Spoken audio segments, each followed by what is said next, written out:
फिलहाल तो हमारे बीटीएस के मेंबर वी ने मिन ही जिन के इरादों पर पूरी तरह से पानी फेर दिया जब उन्होंने स्टोरी पर खुद को बेकसूर साबित किया और अपनी सफाई देते हुए कहा कि मेरा किसी की भी साइड को लेने का इरादा नहीं था, वो बस रोजमर्रा की एक बातचीत का हिस्सा था। साथ ही वी ने ये भी कहा कि लेकिन मुझे ऐसी उम्मीद नहीं थी और मैं ये देखकर बहुत ही ज्यादा हैरान हूँ कि मेरी पर्सनल बातचीत को बिना मेरी परमिशन के सबूत के तौर पर कोर्ट में पेश कर दिया गया। ये सारी बातें कहकर वी ने सारा कुछ बहुत ही अच्छे से क्लियर कर दिया। खैर आर्मीज, मैं आप सभी को बता दूं कि इस चैट के वायरल होने के बाद इसके बाद कंपनी भी वी के सपोर्ट में बोल पड़ी और उसने भी अपने आर्टिस्ट वी को प्रोटेक्ट करते हुए चीजें एकदम साफ की कि उनके आर्टिस्ट की कोई भी गलती नहीं है। अच्छा, यहाँ तो मिन ही जिन के इरादे पर पूरी तरह से पानी फिर गया, लेकिन शायद ये कंट्रोवर्सी जो कि आईलिड और न्यू जीन्स के बीच थी, तो ये हाइप के आर्टिस्ट तक आखिर कैसे पहुंच गई? ये तो वाकई एक सोची समझी चाल लगती है। क्या मिन ही जिन के इरादे कुछ और थे? क्या मिन ही जिन कुछ और साबित करना चाहती थी? क्या अपने करीबी दोस्त वी के साथ ऐसा करना, बिना उनके परमिशन उनके पर्सनल चैट को कोर्ट में पेश कर देना, क्या ये नॉर्मल लगता है? क्या मिन ही जिन जो काफी सारे पोस्ट पर रह चुकी हैं, क्या उन्हें इतनी भी समझ नहीं है कि किसी आर्टिस्ट के बिना परमिशन ये सारी चीजें करना गलत है? क्या वो बच्ची हैं? तो फिर आखिर मिन ने बिना कुछ सोचे समझे ये कदम कैसे उठा लेती हैं? खैर आर्मी, इस वीडियो में आगे बढ़ेंगे, लेकिन वीडियो में आगे बढ़ने से पहले हमें पीछे चलना पड़ेगा और काफी सारी चीजें जाननी पड़ेंगी। उसके बाद हमें समझ में आएगा मिन ही जिन के पूरे इरादे आखिर क्या थे। तो चलो जान लेते हैं।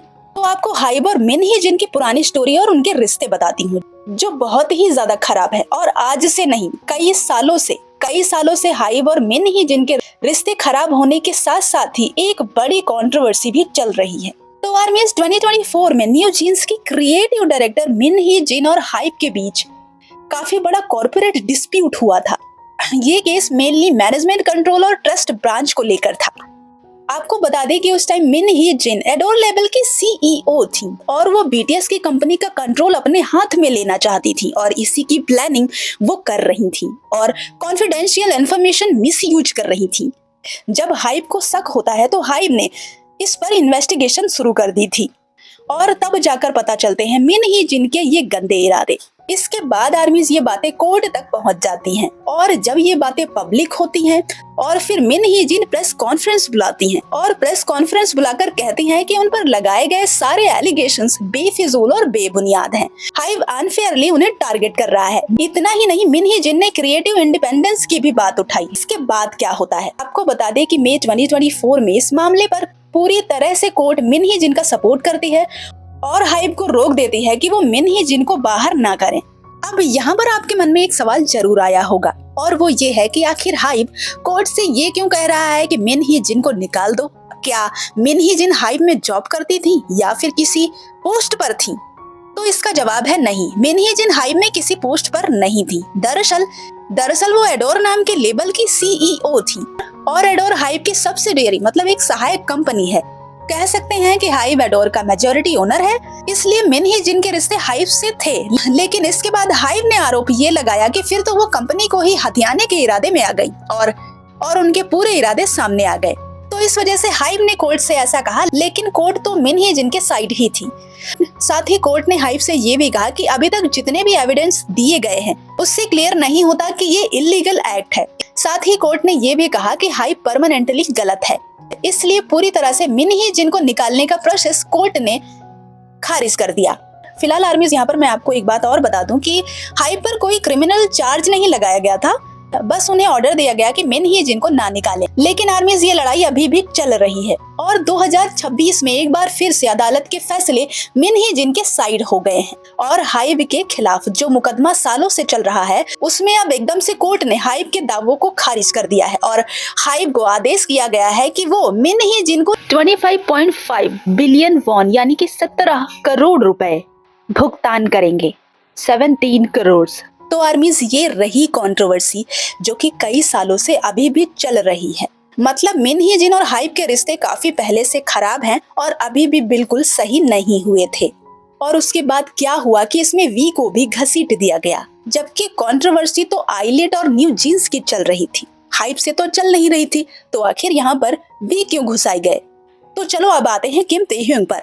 इसकी वजह से वी को काफी ज्यादा हेट मिला कि जब हाइप के लगाए हुए एलिगेशंस के मुताबिक और खबरों के मुताबिक मिन ही जिन हाइप के लिए इतनी खतरनाक औरत है, तो आखिर वो हाइप के आर्टिस्ट के लिए कैसे अच्छी हो सकती है। वी ने कंपनी के खिलाफ जाकर उनसे दोस्ती की। ये भी एलिगेशंस वी पर लगाए गए कि वी कंपनी के खिलाफ जाकर आखिर उससे कैसे दोस्ती कर सकते हैं। वी पर ढेरों उंगलियां उठी और जब वी का ये चैट पूरी तरह से वायरल हो गया तो वी के ऊपर और भी उंगलियां उठी। खैर armies, according to the report, NewJeans और वी के बीच ये जो बातचीत हुई थी, ये हाइब और न्यूजीन्स को तो लेकर थी ही नहीं। ये तो बस आइलेट और न्यूजीन्स के बीच की बात थी, जिसमें मिन ने ये सवाल पूछा था। और जाहिर सी बात है, जब सामने से कोई आपका करीबी बनकर आपसे कोई चीज पूछेगा तो आप नहीं बोलोगे, ये तो गलत ही है। इसलिए वी ने थोड़ा सा हाँ हूँ कर दिया था और उसका यूज मिन ने एकदम गलत तरीके से किया, जबकि वी ने किसी की साइड भी नहीं ली थी। और आर्मीज, अब आप आगे की बात सुनो।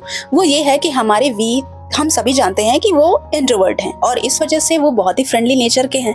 किसी से भी बहुत ही जल्दी दोस्ती कर लेते हैं, ट्रस्ट कर लेते हैं। मुझे नहीं लगता कि वो किसी को भी हेट करते होंगे। और ये जो दोस्ती का प्रस्ताव था वी के लिए, ये मिन ही जिन ने खुद बढ़ाया था। वी मिन ही जिन से दोस्ती करने नहीं गए थे। जैसा कि मिन ही जिन ने वी के साथ कई प्रोजेक्ट्स, विजुअल आइडिया, कंसेप्ट और 5 म्यूजिक वीडियो में भी शामिल थी। Love me again, slow dancing और लास्ट में फॉर अस। इतना ही नहीं, वी के म्यूजिक शो के प्रमोशंस के दौरान भी ये वहां शामिल हुई थी और वहां जाकर इन्होंने वी को बधाई भी देती हैं, जैसे वो सीईओ हो कहीं की। आपको बता दें कि इंस्टा पर भी वी के काफी सारे फोटोज ये मैडम शेयर करा चुकी हैं। तो क्या ये सारी चीजें नॉर्मल लगती हैं? क्या ये सब जानबूझकर मिन ही जिन ने किया होगा, जिससे वो वी का भरोसा जीत पाए? आपको पता है, वी मिन को नूना कह के बुलाते हैं, बड़ी बहन। एक बार मिन ही जिन अपने न्यू जीन्स को लेकर वी और वी के दोस्तों के साथ खाना खाते हुए भी दिखाई दी। वी को न्यू जीन्स के मेंबर्स के साथ डांस चैलेंज करते हुए भी देखा गया। तो ये सब चीजें आखिर क्या थी, जब दोस्ती थी ही नहीं और वी का यूज ही करना था, तो इसे क्या समझा जाए? अब लोगों का ये कहना है कि ये कोई एक्सीडेंटली नहीं हुआ था, ये चीज सोची समझी प्लानिंग थी। वी के साथ दोस्ती, वी का भरोसा जीतना और उसके बाद उन्हें हाइप के खिलाफ यूज करना। कुछ खबरों के मुताबिक कहा जा रहा है कि मिन ही जिन चाहती थी कि बड़े बड़े आर्टिस्ट जो कि ग्लोबली फेमस हैं, हाइप के प्रॉफिट का सबसे बड़ा जरिया है, उनको एक एक करके अपनी साइड कर लिया जाए और इसीलिए उन्होंने वी को टारगेट किया, जिससे वो हाइप के खुद के आर्टिस्ट को हाइप के खिलाफ खड़ा करके उसकी सत्ता को कमजोर कर ले। जैसे कि पहले ही हाइप ने ये आरोप लगाया कि कंपनी को हथियाना चाहती है मिन ही जिन, तो अब लोगों का मिन ही जिन के ऊपर ये भी आरोप है कि ये सारी सोची समझी प्लानिंग थी। खैर आर्मीज, ये रही इस कंट्रोवर्सी की कुछ बातें। फिलहाल जो भी हो, यहाँ पर एक चीज साबित हो गई कि चाहे जितना गहरा मित्र हो, अगर वो गलत कर रहा है तो वी थोड़ी देर के लिए भी नहीं संकोच करेंगे। उन्होंने तुरंत ही शेयर कर दिया और सारी चीजें क्लियर कर दी कि वो इसमें बिल्कुल भी नहीं है। और बिना किसी बड़े रीजन के किसी को किसी कंट्रोवर्सी में घसीटना बहुत गलत है और उसे बर्दाश्त करना उससे भी ज्यादा गलत है। और हमारे बीटीएस के मेंबर्स ऐसे बिल्कुल नहीं है, इसीलिए उन्होंने सारी चीजें क्लियर कर दी।